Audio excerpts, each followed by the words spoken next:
Welcome back, Focus Learners, to another explainer. Today, we're unpacking a seriously fascinating paradox in the world of B2B finance. It's a shift that is completely changing how companies acquire the tech they need to, well, survive and thrive. We're going to explore how the industry is rapidly adapting to a world where the physical hardware is no longer the star of the show. So, how exactly do you finance equipment without the actual equipment? I know, it sounds a bit like a riddle, right? If you assume that the equipment leasing industry is just about lending money for physical assets, like a fleet of delivery trucks or a massive room full of server racks, you'd be right, historically speaking. But today, that assumption is being turned completely on its head. Okay, let's dive into this. Here is our clear roadmap for today. 1. Defining bundled solutions financing. 2. The rise of the bundle. 3. Benefits across the ecosystem. 4. Navigating the hidden risks. And finally, 5. The on-demand revolution.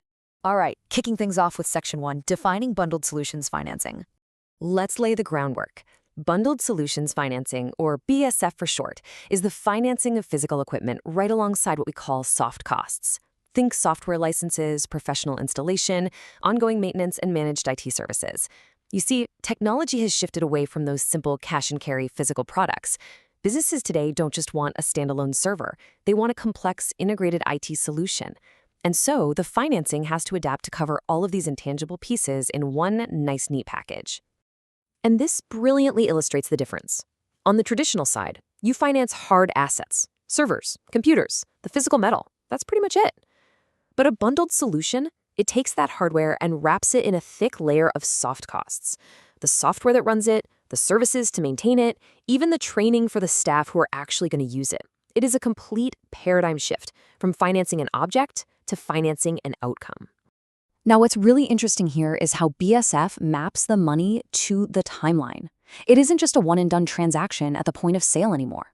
By bundling in services like training, support, monitoring, and eventual asset recovery, the lessor generates consistent, ongoing cash flow along every single step of the IT lifecycle.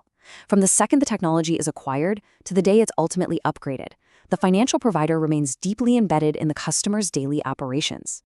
Moving right along to Section 2, the rise of the bundle. 20%. Let that sink in. That is the estimated annual growth rate of bundled solutions financing globally.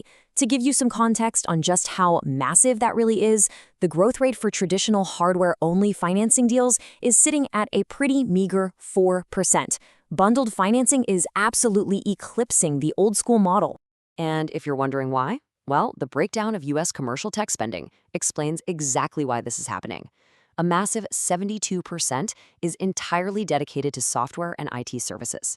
That leaves only 28% for hardware. Basically, since around 2009, soft costs have completely dominated how businesses spend their tech budgets. The physical equipment is becoming cheaper, much more commoditized, while the software and services are where the real value lives. Lessors are quite simply following the money. Let's get into Section 3, benefits across the ecosystem. Quickly, before we look at the benefits, it really helps to understand how these deals actually come together out in the real world. Sometimes it's a single provider, usually a captive finance arm of a massive tech company that handles the whole shebang in-house.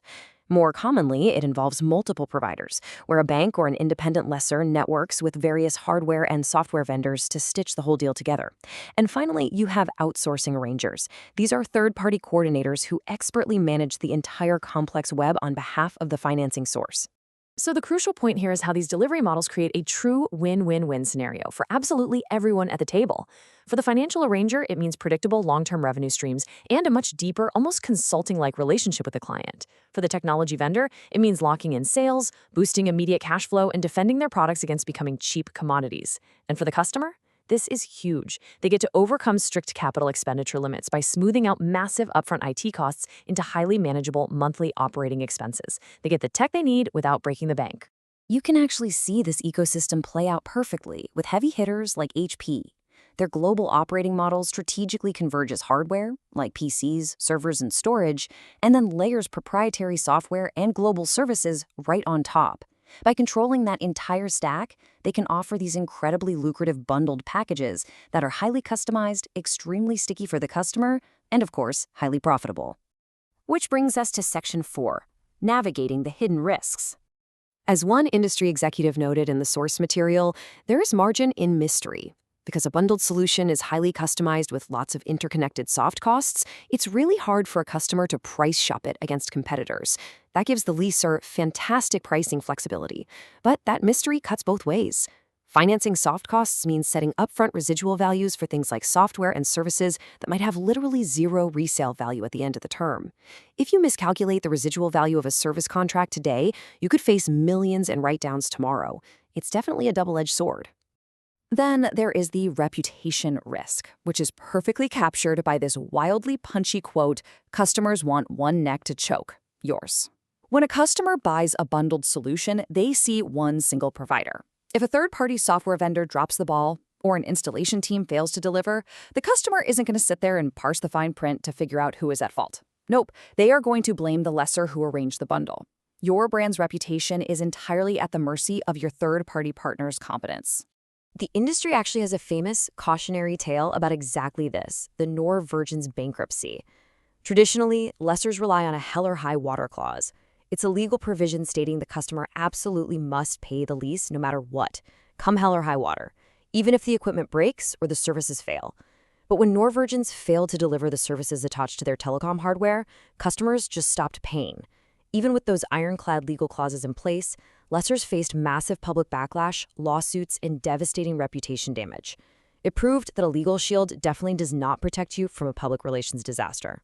So, how do the absolute smartest players manage these systemic risks? Well, first, they set incredibly conservative upfront residual values, usually basing them strictly on the physical hardware they know they can easily liquidate. Second, they demand high deal transparency, pushing for distinct line item pricing so everyone knows exactly what costs what. Third, they vigorously vet every single third-party vendor they partner with. And finally, they heavily operationalize their back-office accounting to handle the incredibly complex revenue recognition rules that come with financing ongoing services. Let's move to our final segment, Section 5, the on-demand revolution. Right now, bundled solutions financing is an evolutionary solution. The industry took physical hardware leasing and evolved it by bundling in software and services. But listen, there is a massive, revolutionary threat on the horizon: on-demand utility cloud computing. With virtualization and cloud infrastructure, companies simply don't need on-premises servers anymore. They don't need to finance hardware at all. They just tap into the cloud and strictly pay for exactly the computing power they use, month to month, minute to minute. Think of it literally like a utility. You don't go out and finance a power plant to get electricity for your office, right? You just flip a switch and pay the power company for what you drain from the grid. Well, this on-demand model is doing the exact same thing to IT. And here is the terrifying part for traditional equipment leasers. If an enterprise is just paying a direct, metered subscription to Amazon Web Services or Microsoft Azure, they completely bypass the need for a traditional financing middleman to bundle their deals. Which brings us to our final provocative thought for this explainer. The technology world is unequivocally moving towards this true on-demand utility model. So the big question for the future is, who will be deploying it? Will traditional equipment finance companies find a way to adapt and insert themselves into this new cloud utility model? Or will they be entirely replaced by direct tech utilities? It's an absolute cliffhanger, and it's one that will define the next decade of commercial finance. Thank you so much for joining me for this deep dive, Focus Learners, and I will catch you in the next explainer.